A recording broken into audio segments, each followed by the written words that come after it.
Hello everyone, this is BK2421. It is March 5th, and I am here to explain to you why the Buffalo Bills quarterback situation may not be as bad as you think it is. Alright, so, as you may or may not know, yesterday the Bills acquired Matt Cassel from the Minnesota Vikings for a few draft picks, and got another draft pick on top of Matt Cassel. And the day prior to that, they acquired LeSean McCoy from the Philadelphia Eagles for Kiko Alonso, which I already stated my opinion about, and if you'd like to see, it is right here. So, how is having E.J. Manuel and and Matt Cassel a decent quarterback situation? Well, here, let me explain. First and foremost, we just picked up Rex Ryan and Greg Roman, head coach, offensive coordinator, who are going to run a run-first style of offense. That makes the job for a quarterback easier to begin with. A lot of people, when we brought in Rex Ryan, said, oh, this is the same situation as he had back in New York. He didn't have a quarterback, but, good defense, blah, blah.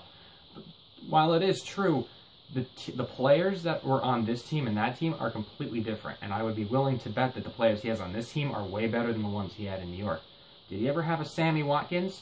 Definitely not. Did he ever have a LeSean McCoy? No, he did not. Now he has some legit playmakers on offense, as well as that bona fide defense that we have that was number 4 in the league without Kiko Alonso last year, and you're going to give him that defense the best defensive mind in the NFL to work with them.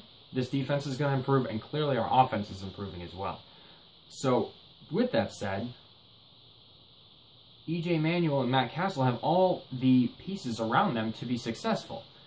I understand they're both not exactly, the best at the quarterback position. Obviously not. But average can do good if it's easy. E.J. Manuel has started 14 games in 2 years being in the league. That is not enough for a quarterback to develop and grow and become that eventual, franchise quarterback that everyone demands in this world. Look at Aaron Rodgers sat behind Brett Favre for 3 years.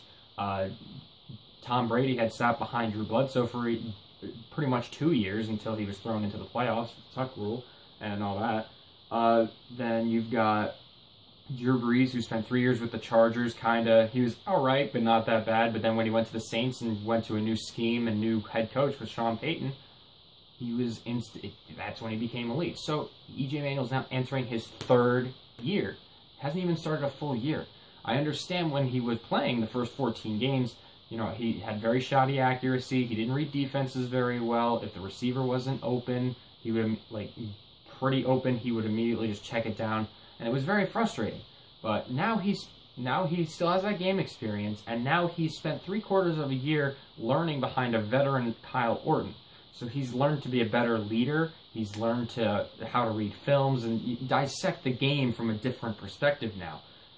And now, adding Greg Roman, who when he came into San Francisco, completely did a 180 with Alex Smith. And now Alex Smith is playing at a decent, good level. So who's to say, I'm not expecting E.J. Manuel to be a top 10, top 5 quarterback ever, but who's to say that he can't play the role of Alex Smith? Who's to say that Greg Roman can't take E.J. Manuel and mold him into a very solid game manager? If you look at his first 14 games, while his stats aren't spectacular, he didn't really turn over the ball. He was pretty protective of it. And that's what this offense needs, is somebody that's just not going to lose you the game. And EJ does that. And not only does that, he offers the mobility factor, and he's got great physical tools and etc. So the potential for EJ is very large. And when you take all the offensive weapons, let's say they run a split back formation, which I'm praying for, and I just don't understand why they wouldn't. Put LeSean McCoy and either Bryce Brown or Fred Jackson in the backfield. You have to account for 2 backs that can bust out a good play. So that immediately is going to focus the attention on the offense. One thing that E.J. Manuel, or not the offense, that they're going to focus on the running game, which obviously they're already going to be doing with Rex Ryan. So you take that attention, put on the run. E.J. Manuel is actually already good at the play action. So you're making the defense have to account for the running game. And then play action, you're going to have Sammy Watkins not wide open, but he's going to be more open than he usually is. Robert Woods makes great plays all the time. And then I'd be willing to say we're going to pick up another playmaking tight end in free agency. Maybe like a Jermaine Gresham, a Jordan Cameron, or we can even draft that kid Max Williams out of Minnesota.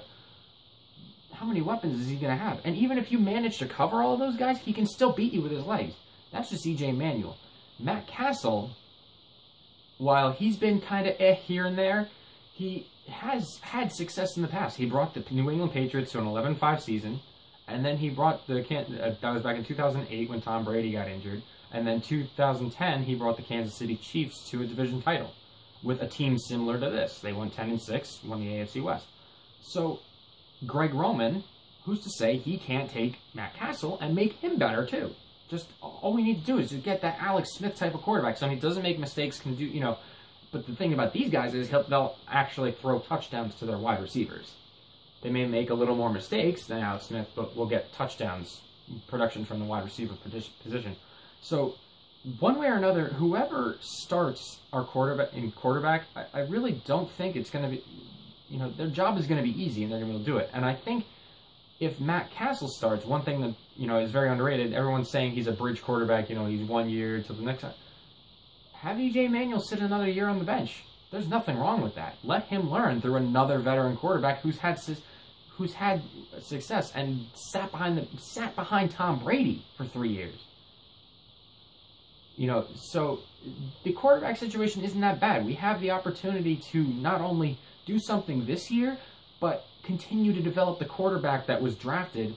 A lot of people said he was drafted too high back in 2012, 13, 12. Yeah, it was 13. Yeah, 2013. So another year on the bench, learning and developing behind a different veteran quarterback, so he has different advice to be given and different things to be seen. I think the quarterback position looks not, it's not where we want it to be. I mean, obviously we'd rather have somebody that is the starter, but right now I think it's looking decently bright. We have two people that I think can run a decent game manager offense. That's all we need.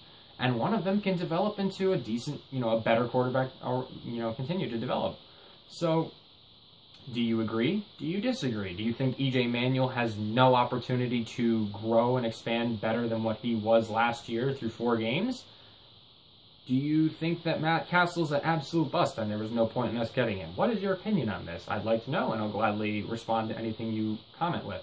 I'd really appreciate it if you subscribe, hit like, etc. There will definitely be more videos to come. Have a great day, guys.